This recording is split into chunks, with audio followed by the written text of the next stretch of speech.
1773 का regulating act क्यों आया, क्यों लाया गया, इसके क्या क्या प्रावधान थे, इनके बारे में डिटेल से जानते हैं। 1773 का रेगुलेटिंग एक्ट वारेन हेस्टिंग्स ने लेके आया था।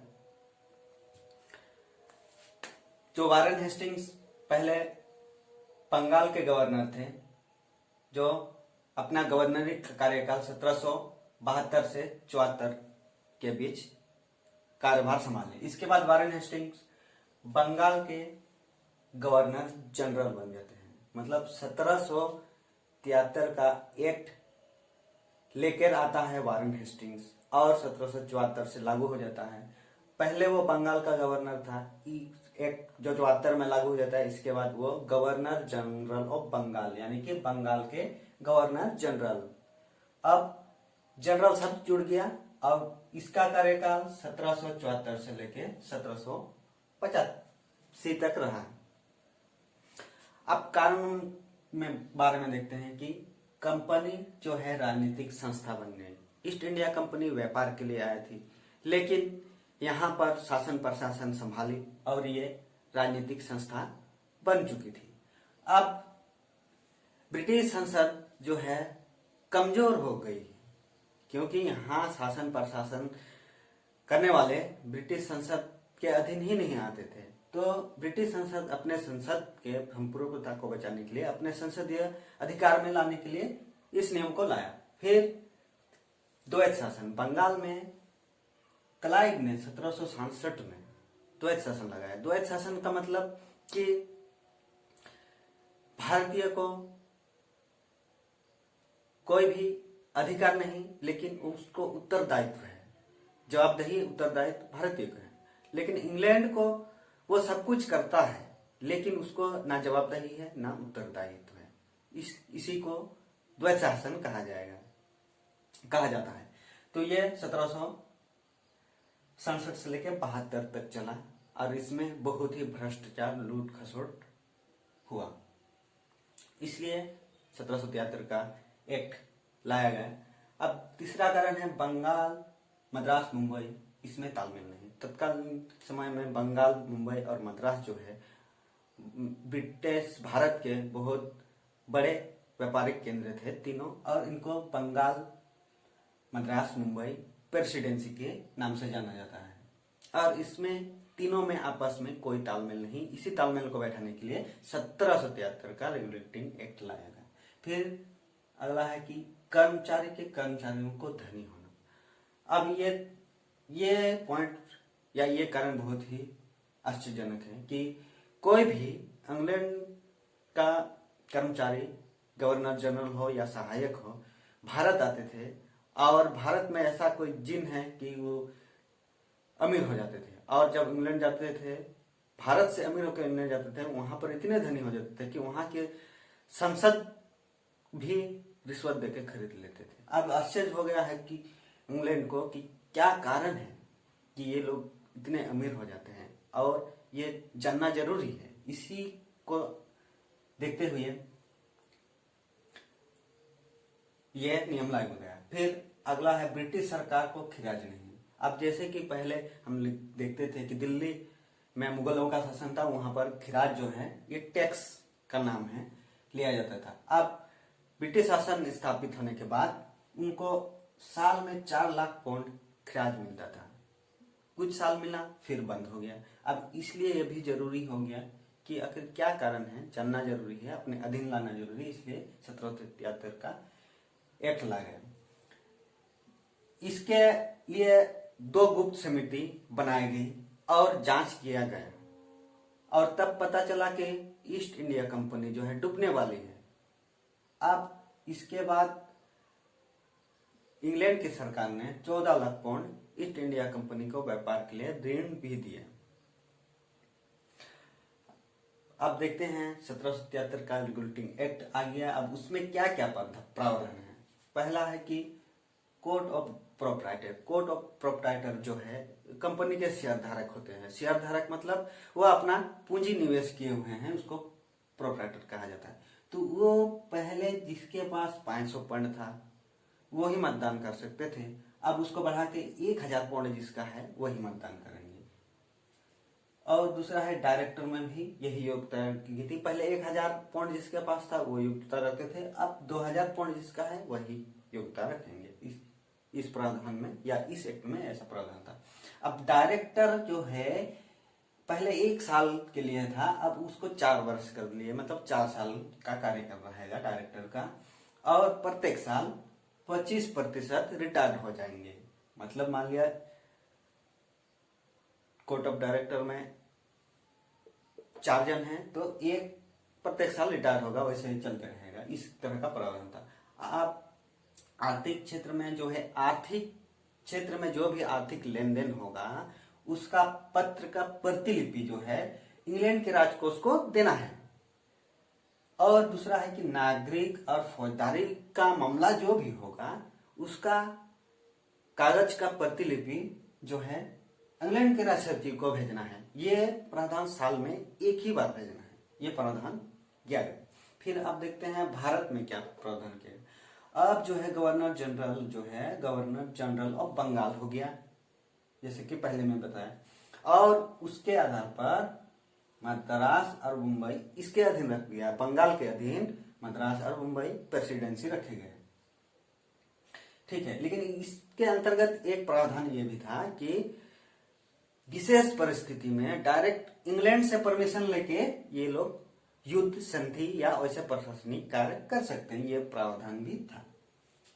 अगला है कि सहायता, जो गवर्नर जनरल ऑफ बंगाल है उसकी सहायता के लिए 4 सदस्य की टीम भी दे दी गई, मतलब परिषद जिसको कहा गया, और इसका कार्यकाल 5 वर्ष के लिए निर्धारित की गई। और ये जो सदस्य है, सहायता करने वाले सदस्य या परिषद के सदस्य, ये केवल सम्राट, ब्रिटेन के सम्राट ही पदच्युत कर सकते हैं, ये ऐसा प्रावधान किया गया।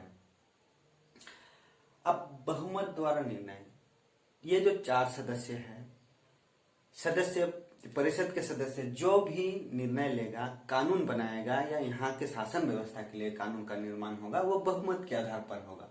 हाँ, अगर बहुमत नहीं हो पाता है तो कास्टिंग वोट जो है वो गवर्नर जनरल ऑफ बंगाल देगा। लेकिन बहुमत जो है वो गवर्नर जनरल ठुकरा भी नहीं सकता। मान लिया ये 4 सदस्य है और 2 ने 1 को वोट एक तरफ वोट दिया, 2 ने एक तरफ, तो इस परिस्थिति में गवर्नर जनरल अगर वोटिंग कर देता है तो इधर बहुमत हो जाता है। अगर मान लिया कि 3 जन एक तरफ हो गए और 1 बचा, तो इस परिस्थिति में जो तीनों ने मत दिया है वही कानून मान्य होगा। अब उसको गवर्नर जनरल ठुकरा नहीं सकता है। ये हो गया। फिर अगला है कलकत्ता में सर्वोच्च न्यायालय की स्थापना होगी। ये सबसे महत्वपूर्ण है। भारत में ऐसा कोई व्यवस्था नहीं था इससे पहले कि सर्वोच्च न्यायालय हो या न्याय प्रणाली हो। तो सबसे पहला 1773 के रेगुलेटिंग एक्ट के अंतर्गत सर्वोच्च न्यायालय की स्थापना कलकत्ता में की और प्रधान न्यायाधीश या मुख्य न्यायाधीश एलिजा इम्प्ले हुई। ये बहुत ही महत्वपूर्ण है। पूछा जाता है कि भारत में प्रथम मुख्य न्यायाधीश कौन थे, तो एलिजा इम्प्ले हुई। और उसकी सहायता के लिए 3 सहायक दे दिए गए, मतलब सहायक न्यायाधीश। ठीक है, अब इनको देखना है कि दीवानी, फौजदारी और धर्म और सेना के मुकदमे इस सर्वोच्च न्यायालय को देखना है। ये हो गया। अब अगला देखते हैं कि वेतन में वृद्धि।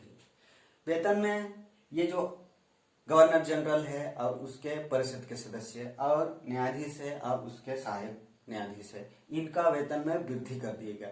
ये अनुमान लगाया गया कि ये लोग वेतन वृद्धि करने से भेंट भी नहीं लेंगे, रिश्वत भी नहीं लेंगे और ना ही निजी व्यापार करेंगे। अगर निजी व्यापार लेंगे, भेंट लेंगे, रिश्वत लेंगे, पकड़े गए तो भारी आर्थिक दंड देना होगा और उनको सीधे इंग्लैंड वापस ले लिया जाएगा। इस तरह का सोच के वेतन वृद्धि करते हैं। और वेतन के बारे में थोड़ा जानकर बता देता हूं कि गवर्नर जनरल को 25,000 पाउंड वार्षिक दिया गया और उसके सहायक को 10,000 पाउंड वर्ष दिया गया। इसके बाद एलिजा इम्पे जो मुख्य न्यायाधीश था उसको मिला 8,000 पाउंड वार्षिक और सहायक को 6,000 पाउंड वार्षिक दिया गया।